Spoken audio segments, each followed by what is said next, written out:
Hello, in this video I want to show you how to start a synthetics program on Electrolux TimeCare 500.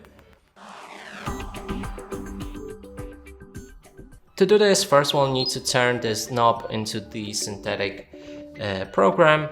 Then we'll be able to change the temperature, spin rate, change the time, how long it takes to finish the program. There's also those 4 buttons. First one is the pre-wash that we can activate or deactivate. We can delay the start by setting a different hours or minutes on when our washing program should begin. Then there's easier ironing that we can activate or deactivate. And here last one is extra rinse that we can also activate or deactivate. And that's it for this video. Hope you like it. Please consider subscribing to our channel, leave a like and a comment below.